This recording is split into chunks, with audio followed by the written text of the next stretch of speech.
I trained 847 days for this moment. 2 years, 3 months, and 19 days of 5 a.m. alarm clocks, ice baths, protein shakes that tasted like chalk mixed with regret, and long runs that made my knees feel like they belonged to a man twice my age.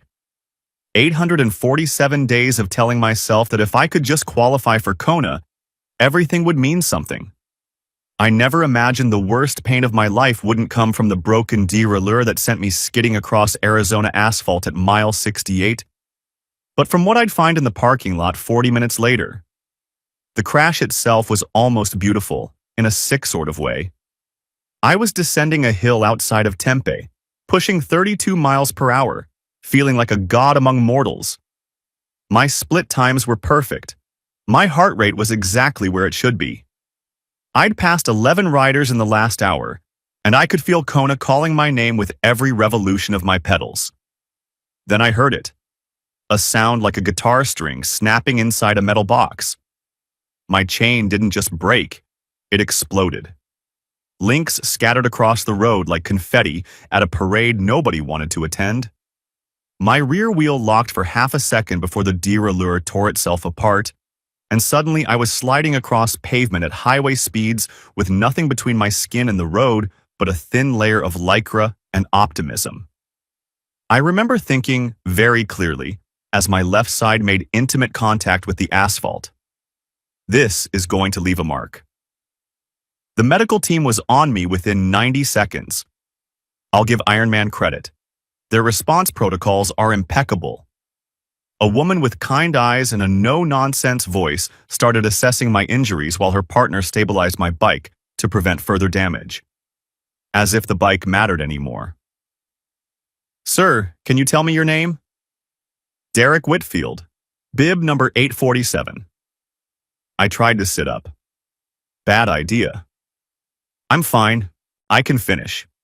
"Sir, you have road rash covering approximately 15% of your left side, and your wrist is already swelling. You're not finishing anything today." "You don't understand. I've been training for 847 days. "Yes, sir. Your bib number was very on the nose." She smiled, but her hands were already reaching for the radio. "We're pulling you. I'm sorry." They loaded me into a medical cart and drove me back to the transition area. Every bump in the road felt like someone was taking a cheese grater to my hip. My wrist throbbed with a deep, nauseating ache that suggested something more than a sprain. And my mind, my analytical engineer's mind that had gotten me through 20 years in software architecture, was already calculating the recovery time, the training setback, the months I'd need to rebuild. I didn't know yet that the broken derailleur was the least of my problems.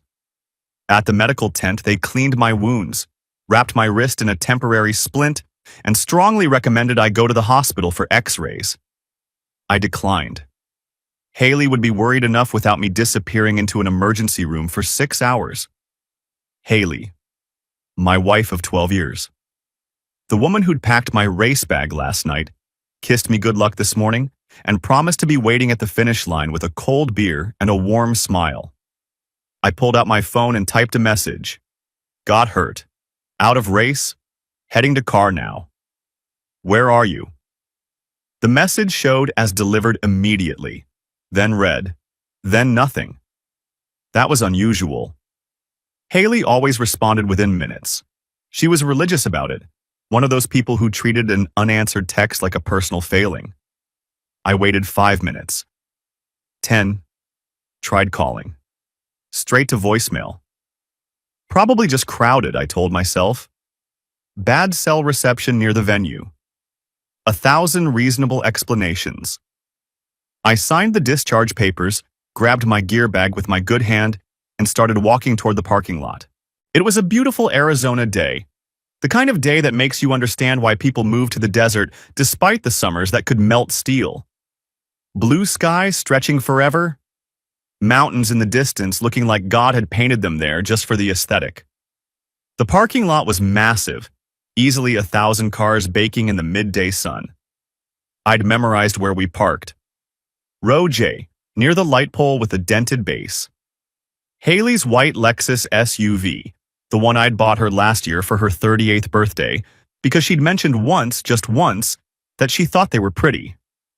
I spotted it from 50 yards away.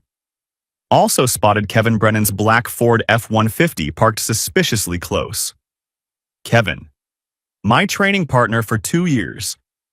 The guy who'd pushed me through countless brick workouts, who'd told me I could qualify for Kona even when I didn't believe it myself. Good old Kevin, with his easy smile and his financial advisor wisdom, and his habit of showing up whenever I mentioned I'd be busy. My analytical brain processed the scene before my emotional brain could catch up. Arizona heat, 94 degrees. Air conditioning, clearly running, based on the subtle vibration of the Lexus's hood. Windows, slightly fogged despite the exterior temperature. Fogged windows. In the desert. In the middle of the day. I want to tell you that I charged forward like a man possessed. That I screamed and pounded on the glass and made a scene worthy of a daytime television drama. But that's not who I am. I'm the guy who solves problems, who gathers data before making decisions, who learned a long time ago that the loudest voice in the room is rarely the smartest one. So I walked up to the passenger side of my wife's vehicle, the vehicle I paid for, insured, and maintained. And I looked through the fogged glass with the calm detachment of a scientist observing a particularly disgusting specimen. Haley was straddling Kevin in the reclined driver's seat. Her blouse was open. His hands were where they absolutely should not have been. Their faces were pressed together in a way that left zero room for innocent explanation. Time stopped. Or maybe I stopped. It's hard to say which. I took out my phone. I took 3 photographs through the window, capturing everything from multiple angles, before either of them noticed the shadow falling across the glass. My hands were steady. My breathing was normal. Some part of my brain had shifted into emergency mode, the same cold, calculating state I'd learned to access during the hardest parts of a triathlon, when the body wants to quit and the mind has to take over. Only then did I knock, 3 sharp raps with my good hand's knuckles. The sound was small, almost polite, like I was asking for directions, like I hadn't just watched my entire life collapse into a pile of shattered assumptions. Haley's scream was muffled by the window, but I could read it on her face. She scrambled backward, nearly kicking Kevin in the process, fumbling with her blouse buttons while her eyes, her beautiful green eyes that I'd loved for 12 years, went wide with something that looked a lot like terror. Kevin tried to open the driver's door. I stepped to my right and blocked it with my hip. The impact sent a fresh wave of pain through my road-rashed side, but I didn't flinch. Couldn't afford to. Stay in the car, Kevin. My voice sounded strange to my own ears. Flat. Like I was reading lines from a script I'd never seen before. I'm only going to say this once. Derek, man, this isn't... His voice came through the cracked window, already loading up excuses like a weapon. This isn't what? What I think it is? What I can clearly see with my own eyes? What I have 3 photographs of on my phone right now? I held up the device, showed him the screen. That's what this isn't. Silence from inside the car. Haley was crying now, makeup running down her cheeks in twin rivers of mascara and guilt. Here's what's going to happen, I said, still in that eerily calm voice I didn't recognize. You have exactly 1 week to tell your wife. Megan, the mother of your children, the woman who thinks you're at this race cheering for me, just like she thinks you're at a lot of places you're apparently not. I watched his face go pale. 1 week, Kevin, or I tell her myself, with pictures. Derek, you can't just... I don't want your words. I want you gone. I want you out of that car, into your truck, and out of this parking lot within the next 60 seconds. Can you do that? Or do I need to find a security guard and explain why my wife is half-dressed in a vehicle registered in my name? Kevin scrambled. I've never seen a man button his pants that quickly. He was out of the Lexus and into his F-150 within 45 seconds, peeling out of the parking lot without looking back. which left me alone with my wife. Haley tumbled out of the passenger door, still fixing her clothes, tears streaming down her face. "Derek, please, let me explain. Give me the keys." "What?" "The keys to the car. The car that's in my name, the one I paid for. Give them to me."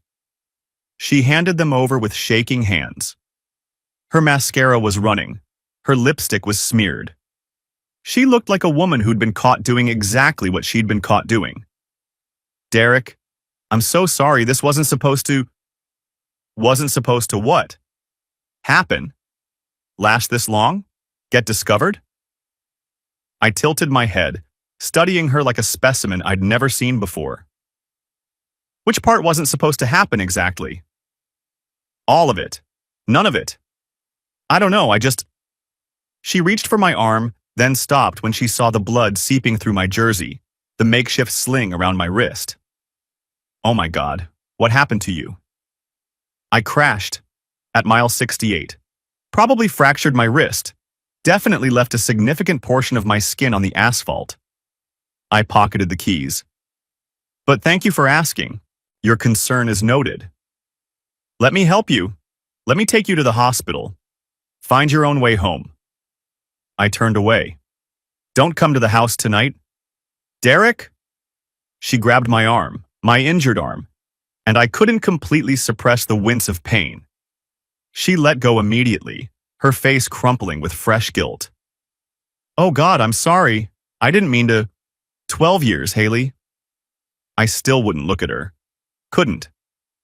"You had 12 years to talk to me, to tell me something was wrong, to say you weren't happy. 12 years of marriage, and apparently you were too busy to have that conversation. That's not fair. You want to talk about fair?" Now I turned. Now I looked at her. Really looked. And whatever she saw in my face made her take a step backward. "I crashed at mile 68. Probably fractured my wrist. Lost my chance at Kona. And I thought the worst part of my day would be explaining to my wife why I failed. I thought the worst part would be admitting that 2 years of training just went down the drain." I laughed, and even I could hear how hollow it sounded. I had no idea how wrong I was. I walked away. Every step hurt. My hip, my shoulder, my wrist, my everything. But I kept walking. I could hear Haley behind me, crying, calling my name, but I didn't turn around. Couldn't afford to. I found an Uber. Went to a hotel near the airport. Sat on the bed with a bag of ice on my wrist and the air conditioning blasting and the silence pressing in from all sides. I didn't cry, didn't drink, didn't throw things. I made a list. That's what I do. That's who I am.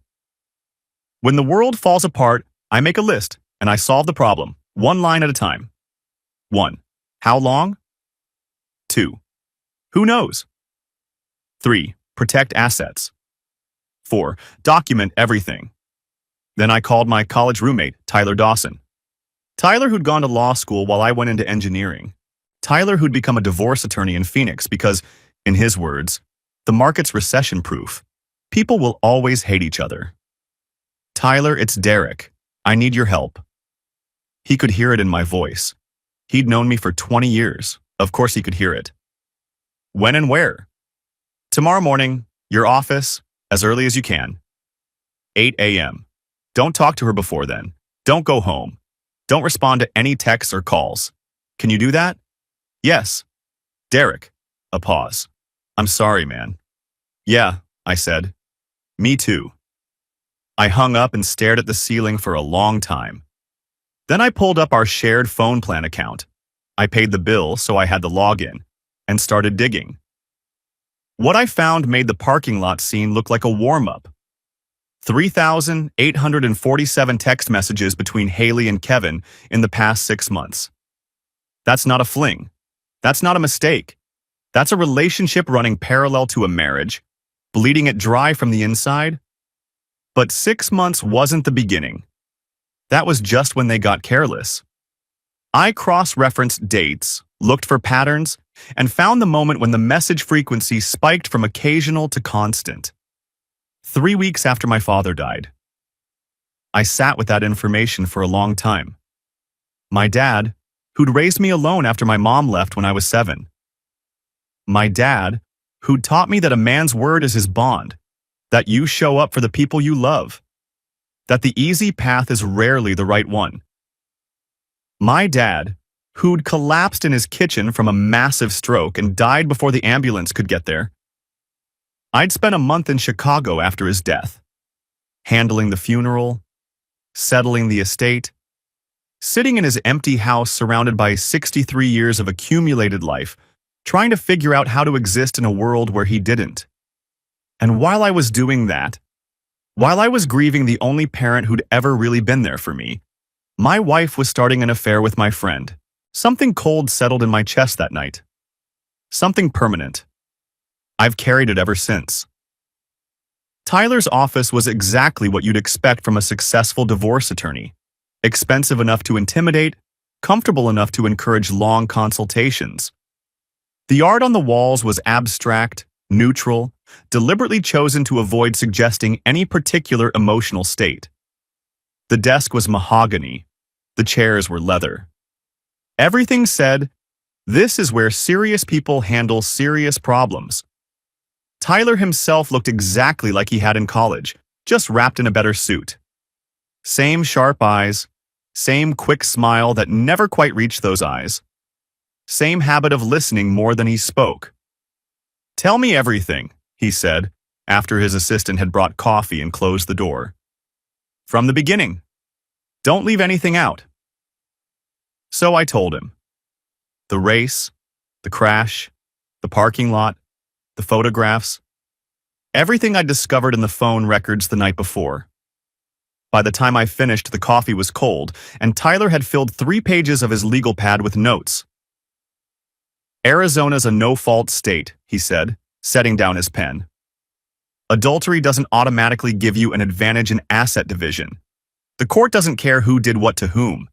They care about equitable distribution. So she gets half of everything even though she's been sleeping with my training partner? In theory, yes, but..." Tyler held up one finger. "Adultery can absolutely affect spousal support claims. Haley hasn't worked in, 8 years? She quit her job as a dental hygienist when we moved here. Said she wanted to support my career, handle the home stuff so I could focus on work. Right. Under normal circumstances, she'd have a strong claim for significant alimony. She gave up earning potential for the marriage. Now the marriage is ending. She needs time to rebuild." Tyler smiled, and it wasn't a nice smile. "But you have a prenup." I'd almost forgotten about the prenup. We'd signed it 12 years ago, when I was already making good money and Haley was drowning in student loans. It had seemed prudent at the time. Just good planning, nothing personal. My accountant had recommended it. Haley had grumbled but agreed. "The prenup has an infidelity clause," I said, remembering the specific language now. "Both parties forfeit spousal support in the event of documented adultery." "It does. I helped you write it, remember?" Tyler leaned forward. "If you can prove the affair, and it sounds like you already have solid evidence, she gets nothing beyond basic asset division. No alimony, no long-term support, nothing." "Then let's prove it." "That's exactly what I was hoping you'd say." He slid a business card across the desk. "Connie Marsh, private investigator, former Phoenix PD, 30 years of experience, zero tolerance for drama. She'll find everything there is to find." I took the card. Studied the simple text. Connie Marsh, Investigative Services, followed by a phone number. "How much is this going to cost?" "Everything worth doing costs something." Tyler stood, extended his hand. "But take it from a guy who's handled 300 divorce cases. The ones who invest in documentation are the ones who walk away whole. The ones who try to wing it, who let emotion drive the bus, who think they can out-negotiate a trained professional without preparation." He shook his head. "Those are the ones I see back in my office 2 years later, trying to fix the mess they made." I shook his hand. "I don't lose, Tyler. You know that." I know. That's why I took the meeting at 8 a.m. on a Monday. He grinned. Let's go destroy her case. I moved into an extended stay hotel and told Haley I needed space to think. She texted constantly, a barrage of emotions that swung wildly between apologetic and accusatory, sometimes within the same message. I'm so sorry, this was never supposed to happen. You have to understand, you were never home. Training was more important to you than I was. I was lonely, Derek, so lonely. You can't just abandon me like this. We need to talk. This is partly your fault and you know it. I screenshotted everything, responded to nothing. Connie Marsh was everything Tyler promised. A stocky woman in her early 50s with iron gray hair, a handshake that could crush walnuts, and eyes that had seen every variation of human dishonesty the world had to offer. Kevin Brennan, she said, studying the file I'd prepared. Financial advisor, married to Megan Brennan, pediatric nurse at Phoenix Children's. 2 kids, 8 and 5. Members of the same triathlon club as you. She looked up. You sure you want to go down this road? Once I start digging, there's no telling what I'll find. I want the truth. All of it. Famous last words. She closed the file. I'll be in touch within a week. She was in touch within 4 days. The affair wasn't a recent development. They'd been meeting at the same mid-tier hotel in Scottsdale every Thursday afternoon for at least 5 months. Room 412, paid in cash, reserved under the name Johnson. Connie had obtained security footage of them entering the building together on 3 separate occasions. Footage that clearly showed them holding hands, laughing, looking at each other the way people look at each other when they think no one's watching. But that wasn't the worst part. Your wife asked you to let Kevin review your investment portfolio about 3 years ago, Connie said during our second meeting. Do you remember that? He's a financial advisor. She thought he might have some insights. I didn't see the harm. Right. Well, Kevin's had access to your financial information for 3 years now. Login credentials, account numbers, the works. Connie slid a folder across the table. I haven't found any evidence that he's stolen from you. Yet, but I'd recommend getting a forensic accountant involved before we go any further, just to be safe. I stared at the folder. Thought about all the times Kevin had helped me review my portfolio. All the friendly advice he'd offered about asset allocation and risk management. All the conversations we'd had about retirement planning and long-term security. Get the accountant, I said. I want to know everything. 2 weeks after the discovery, I attended a scheduled triathlon club dinner. My injuries were healing. The road rash had faded to an unpleasant shade of purple, and my wrist turned out to be just a severe sprain, not a fracture, but I still wasn't back to full training. The injury gave me a convenient excuse for my emotional distance. I watched everyone that night. Really watched. Noticed the way people looked at me when they thought I wasn't paying attention. The whispered conversations that stopped when I approached. The sympathetic glances from people who'd never been particularly sympathetic before. After dinner, my training buddy Eric Tate pulled me aside.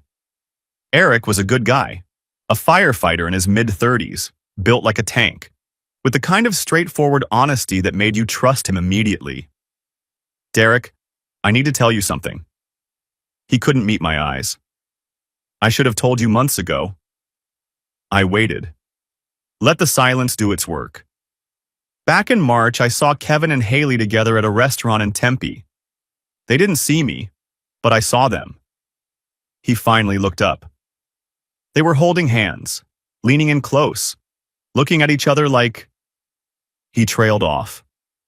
I convinced myself I was wrong, that there had to be an explanation, but I should have said something. Who else knows? I don't know for sure. But people talk. There were rumors, the way there always are. I think more people suspected than wanted to admit it. I processed this.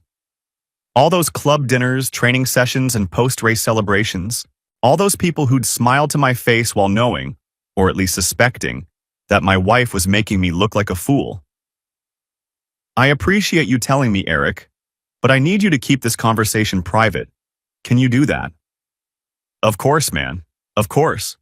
He gripped my shoulder. For what it's worth, you didn't deserve this. Nobody does. I thanked him and excused myself early.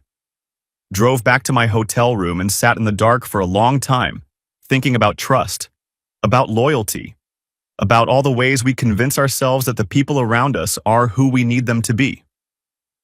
3 weeks after the discovery, Haley requested a face-to-face meeting.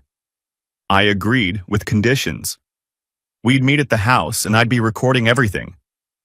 Arizona's a one-party consent state. I only needed my own permission to document the conversation. She'd prepared a speech. I could tell by the way she sat on the couch with her hands folded in her lap, eyes downcast, projecting contrition like it was a performance she'd rehearsed in front of a mirror. She'd even dressed the part. Modest blouse, minimal makeup, the wedding ring conspicuously present on her finger. "Can I get you something to drink?" she asked, like we were acquaintances meeting for tea instead of a married couple negotiating the terms of their destruction. No. Derek, I know I don't have any right to ask for your forgiveness. What I did was wrong. I take full responsibility. She paused, waiting for me to respond. I didn't. She continued. But I need you to understand the context. Kevin pursued me. I was vulnerable after your father died. I know how that sounds, but it's true. You were so deep in your grief and then you threw yourself into training, and I felt like I was invisible. Like our marriage was just a formality you maintained between workouts. How long, Haley? The truth. She hesitated. Her eyes flickered to the left, a tell I'd learned to recognize years ago, back when we were just dating and she was terrible at keeping birthday surprises secret. She was calculating, trying to figure out how much I already knew. Haley, the truth. How long? 14 months, she finally said, so quietly I almost missed it. 14 months. More than a year. 420-some days of looking me in the face, kissing me goodbye, sleeping in the same bed, all while carrying on a full-fledged relationship with my friend. 14 months, I repeated. It wasn't planned. It just happened, and then it kept happening, and I didn't know how to stop. You didn't want to stop. That's not... She stopped, closed her eyes. Okay, maybe you're right. Maybe I didn't want to stop. Is that what you want to hear? Is that going to make this easier somehow? Nothing's going to make this easier. I just want the truth. After 14 months of lies, I think I'm entitled to that much. You looked me in the face every day for 14 months, I said. Every single day. Said, I love you every morning. Made plans for our anniversary. Talked about maybe starting a family. And the whole time, I never stopped loving you, Derek. You stopped respecting me. That's worse. I told her I'd filed for divorce, that she'd be served papers within 48 hours, that the prenup's infidelity clause would be invoked, and her attorney could fight it if she wanted, but she'd lose. The carefully constructed mask of contrition cracked. Underneath it was something harder, something calculating. You can't prove anything, her voice rose. It's your word against mine. Kevin will never... I have 247 photographs, hotel records, security footage, and your own text messages. Would you like to see them? She went pale. The fight drained out of her like water through a sieve. How did you... I'm a software architect, Haley. I solve complex problems for a living. You really thought I couldn't figure out how to access a shared phone plan? She sank back into the couch, all the practiced dignity evaporating. So that's it? 12 years and it's just over? That's what you decided 14 months ago. I'm just formalizing the paperwork. You should call a lawyer, I added, standing. An actual lawyer, not Kevin. He's got enough problems of his own. I walked toward the door. Behind me, I heard her start to cry. Real tears this time. not the performative kind. Derek. Her voice stopped me at the threshold. What happened to you? You used to be kind. You used to be the person who saw the best in everyone. I turned around and looked at her. Really looked. Probably for the last time. I used to be naive. You cured me of that. Kevin never told his wife about the affair. I gave him a week. He used it to hope I'd somehow forget or change my mind. When the deadline passed, I didn't send Megan the photographs. I did something worse. Kevin worked as a financial advisor for a regional investment firm. Solid reputation, good client list, the kind of career that depends entirely on trust. I contacted his employer and formally requested a compliance review of my account management under Kevin's supervision, citing concerns about unauthorized access to sensitive financial information. In corporate America, the words compliance review function like a magical incantation that summons paperwork from the depths of hell. Within a week, Kevin was placed on administrative leave pending investigation. Within 2 weeks, the firm had discovered what Connie's forensic accountant had already found. Kevin was sloppy. Not criminal, at least not provably, but definitely cutting corners. Fiduciary shortcuts, documentation gaps. The kind of stuff that keeps regulators employed and compliance officers awake at night. Kevin showed up at my hotel 3 days after the investigation launched. He was shaking when I opened the door. Not from cold, not from exertion, but from something deeper. Fear, probably. The kind of fear you feel when you realize the walls are closing in and there's nobody to blame but yourself. You're destroying my life. He pushed past me into the room, pacing like a caged animal. His shirt was wrinkled, his hair uncombed, his eyes carrying the hollow look of someone who hadn't slept in days. Everything I've worked for, my career, my reputation, my whole... You're destroying your life, I corrected, closing the door calmly. I'm just asking legitimate questions about the management of my financial accounts. Whatever problems you're having with your employer, you created those yourself. Bull! He spun to face me. This is about Haley. Don't pretend it isn't. It's about accountability, Kevin. You had access to my finances for 3 years. You spent those years sleeping with my wife. Now you're surprised that I don't particularly trust your professional judgment? I walked past him, sat in the room's single armchair, and gestured at the desk chair. Sit down. You look like you're about to have a stroke. I don't want to sit down. I want you to call off your lawyer, your investigator, whatever vendetta you've got going. What I've got going is a divorce proceeding and a legitimate financial audit. Neither of which is a vendetta. Both of which are well within my rights. I studied him the way I used to study a difficult piece of code, looking for the bug, the weak point, the place where everything started going wrong. Did you really think there wouldn't be consequences? Consequences? He laughed, but there was no humor in it. My wife is asking questions. My kids are asking why Daddy sleeps on the couch. I might lose my license. And you're talking about consequences like this is some kind of lesson in a self-help book. It's not a lesson. It's cause and effect. You made choices. Now you're living with the results. Kevin stepped toward me, and for a moment I thought he might actually throw a punch. My wrist had mostly healed by then, but I wasn't in fighting shape. I tensed, ready to defend myself if necessary. But whatever courage had carried him to my door evaporated when he saw I wasn't going to flinch. He deflated, sinking onto the edge of the bed like a puppet with cut strings. We were friends, he said, almost whispering. I know I messed up, but we were friends, Derek. Doesn't that count for anything? It counted for everything.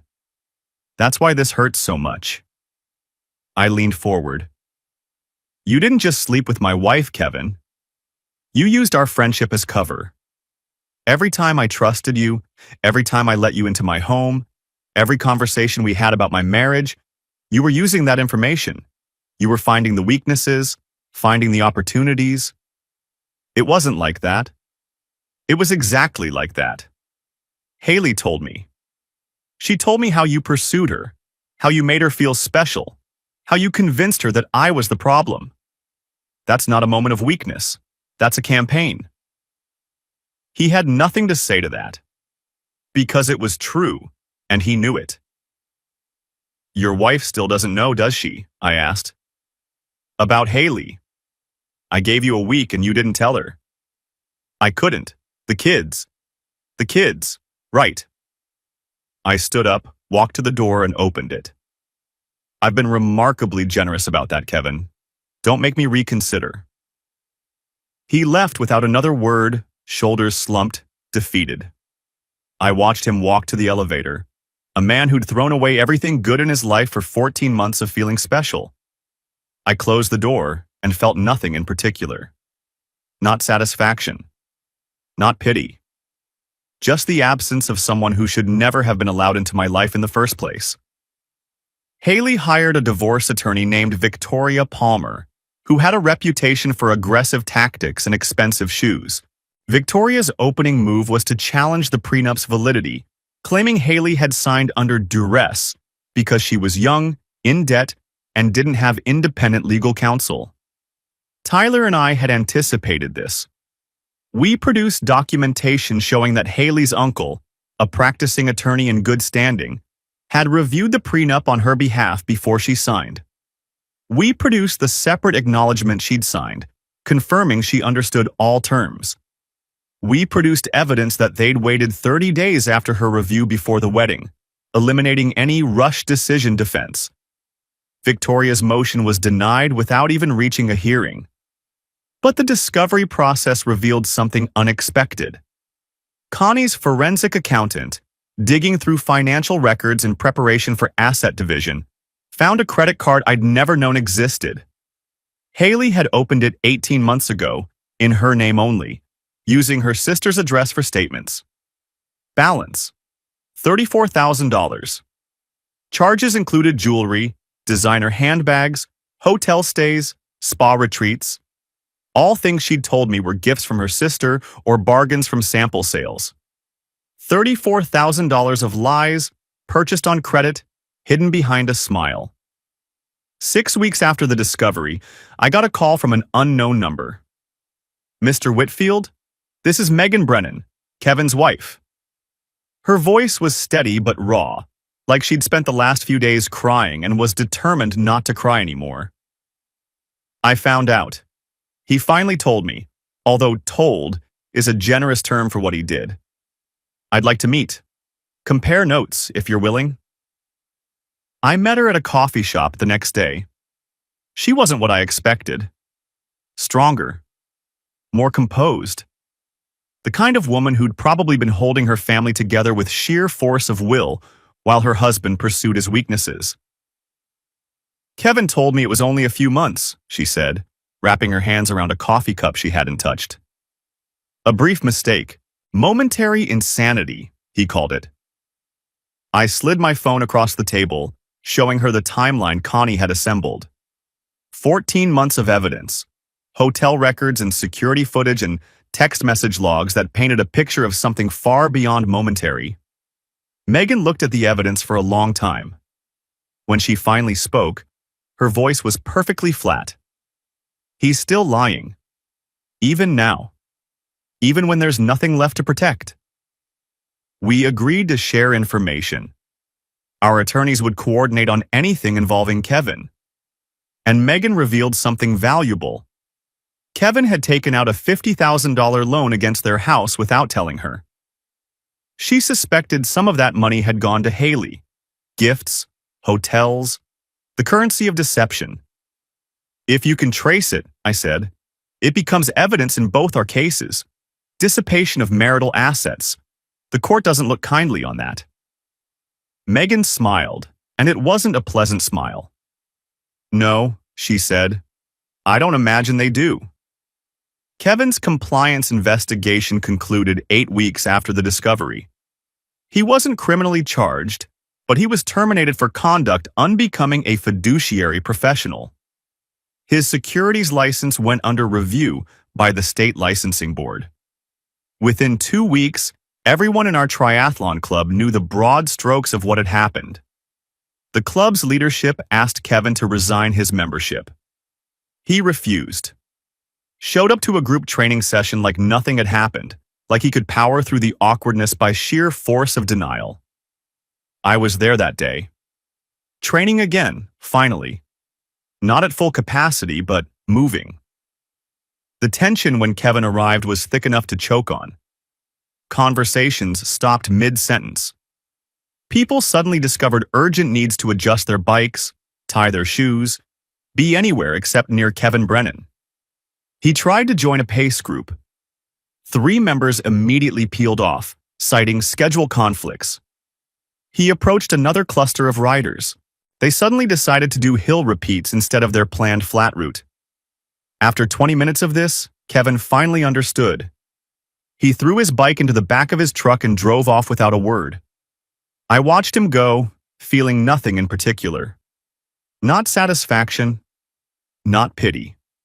Just the absence of someone who should never have been allowed into my life in the first place. After the session, a woman approached me.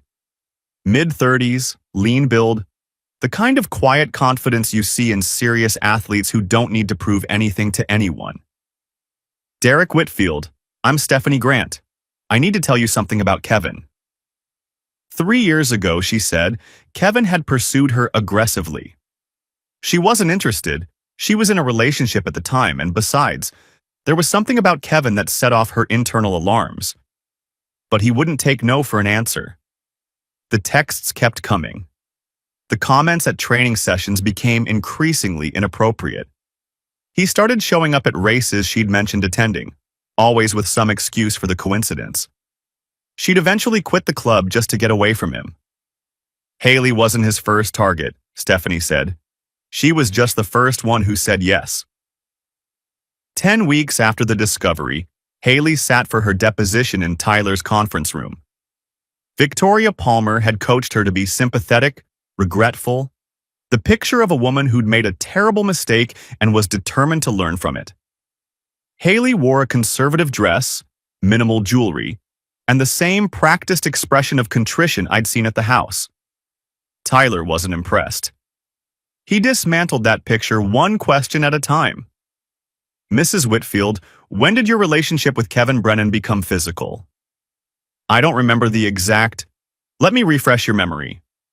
Tyler slid a document across the table. This is a text message from you to Mr. Brennan, dated October 3rd of the previous year. Would you read the highlighted portion aloud? Haley looked at the paper like it was a snake. That's taken out of context. Read it, please. Last night was incredible, she read, her voice barely audible. I can't stop thinking about you. October 3rd. Derek's father passed away on September 14th. Is it accurate to say your relationship with Kevin Brennan became physical less than 3 weeks after your father-in-law's funeral?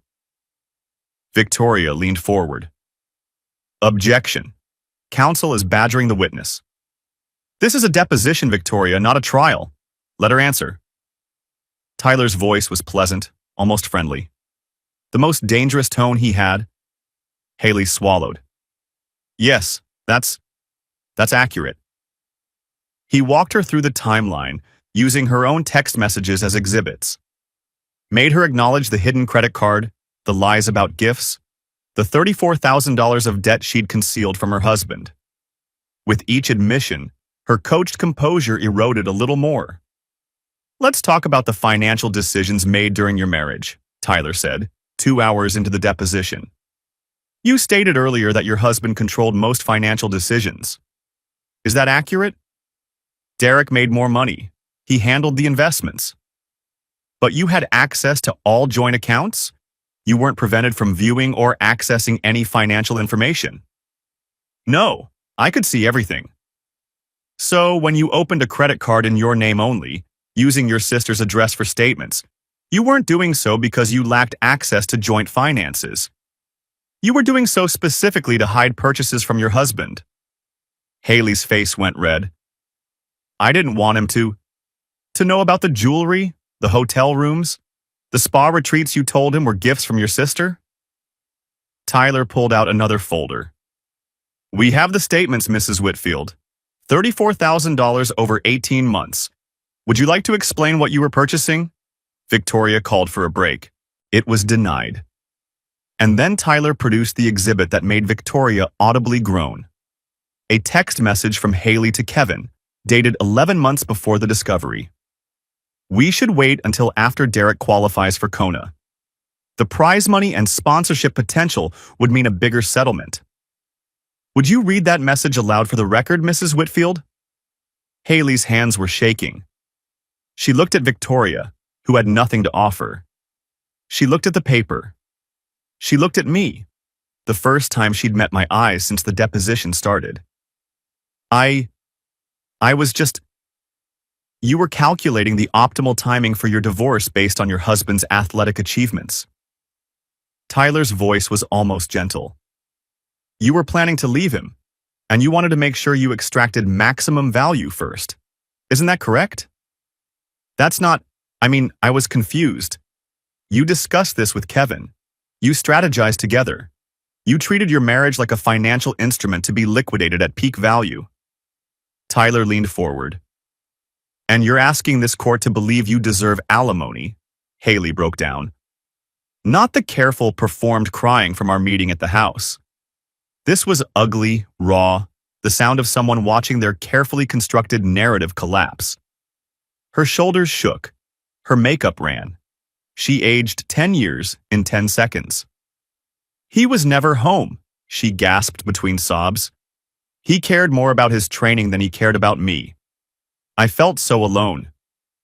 So alone that you couldn't file for divorce? So alone that you couldn't speak to a counselor? So alone that your only option was to pursue a 14-month affair while simultaneously planning to maximize your financial settlement? Tyler slid one more document across the table. A text message from 14 months ago, early in the affair.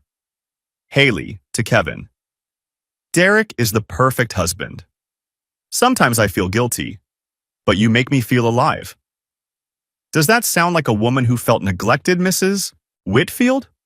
Or does that sound like a woman who knew exactly what she was doing? Haley had no response. Victoria called for a break. This time, Tyler agreed. I left the room to get coffee, and I could hear Haley's sobs echoing down the hallway. I didn't feel triumphant. I didn't feel vindicated. I just felt tired. But I also felt something else. Certainty. Certainty that I was doing the right thing. That some betrayals don't deserve forgiveness, only consequences. 2 weeks later, Haley's attorney advised her to settle. The evidence was overwhelming. A trial would be expensive and publicly humiliating. She could fight, but she'd lose, and she'd lose badly. The settlement terms were straightforward. The infidelity clause was enforced. 0 alimony. The house would be sold, proceeds split 50-50. Haley kept her car, her personal items, her half of our liquid assets. I kept my retirement accounts, which had been funded primarily before the marriage. Haley was responsible for the $34,000 in credit card debt she'd secretly accumulated. Final tally. Haley walked away with roughly $180,000. Without the prenup and the affair evidence, she would have received more than $800,000, plus ongoing spousal support potentially lasting decades. Before signing, I asked for a moment alone with her. The attorney stepped out, leaving us sitting across from each other at the conference table for the last time. I want you to understand something, I said. I'm not doing this because I hate you. I'm doing this because you were supposed to be my partner, and you chose to be my enemy. That was your choice. These are the consequences. Haley stared at the settlement documents. Do you think you'll ever forgive me? I considered the question seriously. I think I'll stop thinking about you. Eventually, that's better than forgiveness. She signed the papers. I signed the papers. Just like that, 12 years of marriage became a stack of legal documents and a collection of boxes in a storage unit. Megan Brennan's forensic accountant traced Kevin's $50,000 loan. $23,000 had gone to credit card payments. including the hotels and gifts he'd lavished on Haley. In their divorce, this became evidence of marital asset dissipation.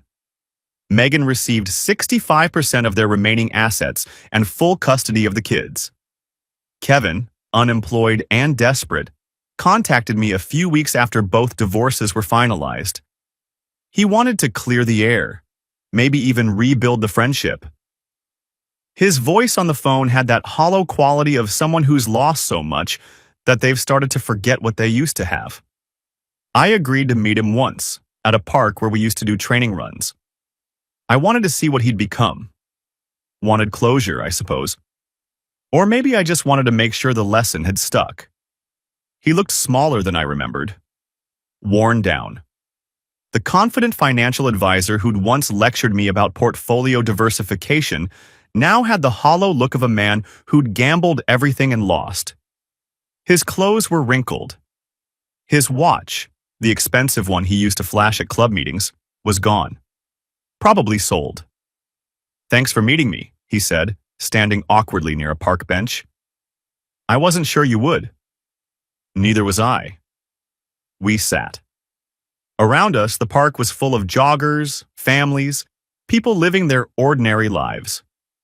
A year ago, Kevin and I had been two of those joggers, pushing each other through interval training, talking about race strategies and investment portfolios and all the things that men talk about when they're pretending to be friends.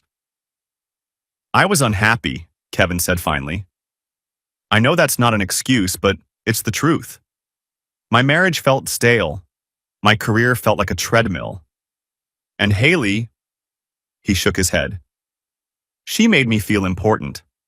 Like I mattered. Like I was more than just a husband and a father and a guy who crunches numbers for rich people." "So you decided to destroy two families because you wanted to feel special?" "When you put it like that. How would you put it, Kevin?" He was quiet for a long moment, watching a family with two small children playing on the swing set. Maybe thinking about his own kids, who he now saw every other weekend in a supervised visitation room. "I'd say I was weak. I'd say I made the worst decision of my life, and then I made it again every day for 14 months. I'd say I hurt everyone who trusted me, including you." He turned to look at me. "I'm sorry, Derek. I know that doesn't change anything, but I need you to know that I'm sorry." I listened without expression. Let him talk. Let him explain himself until he ran out of words. Apologies, justifications, regrets, promises to be better. The full catalog of things people say when they're trying to rebuild a bridge they burned. When he finished, the silence stretched between us. A jogger passed, headphones in, oblivious to the quiet drama unfolding on the park bench. "So that's it?" Kevin said finally. "We're just nothing now?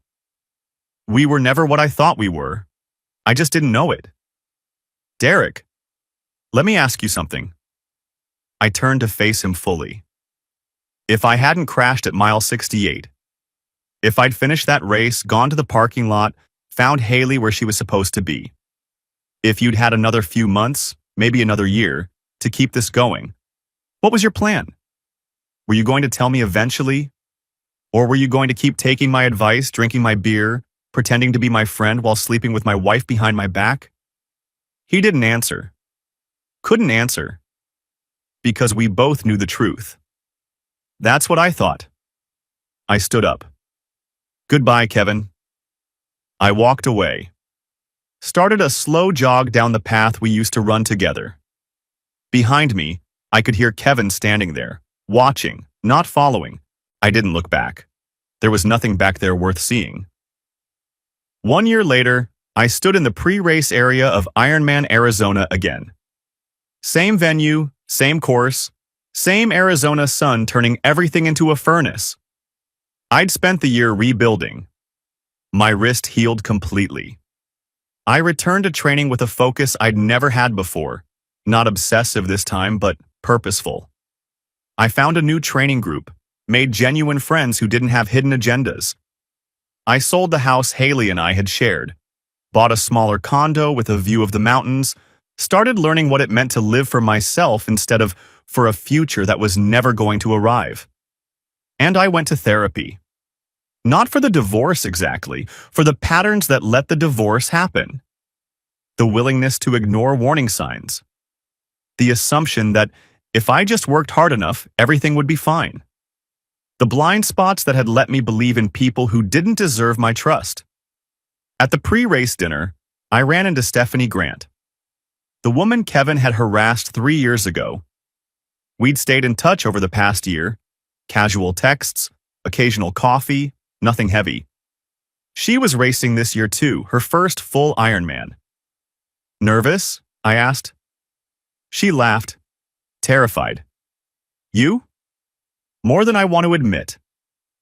I gestured at the venue around us. Last time I was here, I crashed at mile 68 and found my wife with my training partner. I'm hoping for a slightly better experience this year. Setting the bar low, I respect that. We talked for a while, about training, about race strategy, about nothing in particular. There was something there. I wasn't dead, I could feel it. But neither of us pushed. We'd both learned that good things don't need to be rushed. Maybe we could do a training ride after this, I said as we were leaving. If you're not too tired from beating me, she smiled. I'll make sure to go easy on you. Race day. The swim went smoothly. Calm water, clear sightlines, a solid performance that put me in good position for the bike leg. I thought about last year as I mounted my bicycle. Mile 68. The sound of the chain snapping. The long slide across asphalt. I passed mile 68 without incident. Passed mile 70, 80, 90. Finished the bike leg and transitioned to the run feeling stronger than I had any right to feel. At mile 20 of the marathon, I hit the wall. Legs screaming, lungs burning. Every step feeling like it might be the last one I could manage. I thought about quitting. The body always wants to quit when it's pushed past its limits. That's not weakness, it's biology. But I thought about other things too. The parking lot, the fogged windows, the photographs on my phone, the prenup with its infidelity clause, the list I'd made on a hotel notepad while my whole world fell apart. I didn't quit then. I solved the problem. One line at a time. I wasn't going to quit now. Mile 21. Mile 22. Every step of victory against the voice in my head telling me to stop. Mile 23. Mile 24. The finish line visible now, a thin sliver of possibility on the horizon. Mile 25. Mile 26. Point 2. I crossed the finish line in 11 hours, 42 minutes, and 17 seconds. Not a qualifying time for Kona, but a personal best. Proof that I could do something I'd never done before. I walked through the finisher's area wrapped in a space blanket, surrounded by other athletes in various states of exhaustion and euphoria.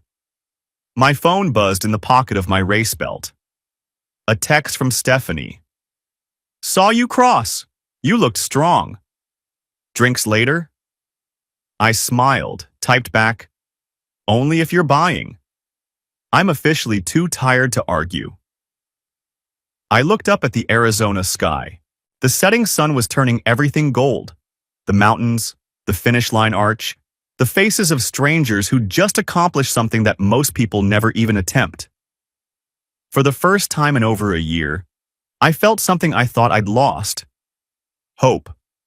Not the naive hope I used to have, the kind that assumes everything will work out if you just try hard enough. Something different. Something earned. The kind of hope that comes from walking through fire and discovering you're still standing on the other side. I'd trained 847 days for a race I never finished. But the race that mattered, the one against my own blind spots, my own willingness to look away from the truth, that one, I'd finally won. And maybe that was better than Kona anyway. 6 months later, I got the promotion at work. Moved into an office with actual windows. My boss said my focus had improved dramatically. Apparently, not spending all your emotional energy on a failing marriage frees up some bandwidth for professional excellence. The condo is quieter than the house Haley and I shared. Smaller. But when I look out the window at the mountains, I see possibility instead of obligation. Stephanie and I are dating now. Slowly. Carefully. Both of us carrying scars we don't pretend aren't there. We train together on weekends, cook dinner at my place on Wednesdays, text each other stupid jokes during the workday. Nothing flashy, nothing desperate. Just two people who learned the hard way that trust is built in inches, not miles. I ran into Tyler at a bar last month. He'd just closed another case, another marriage torn apart by lies and lawyers. We had a drink, talked about old times, talked about what comes next. "You did good, Derek," he said. "Most people in your situation, they either cave or they go nuclear. You stayed in control, played the long game, protected yourself without becoming someone you'd hate." "Barely," I admitted. "There were moments I wanted to burn everything down." "But you didn't.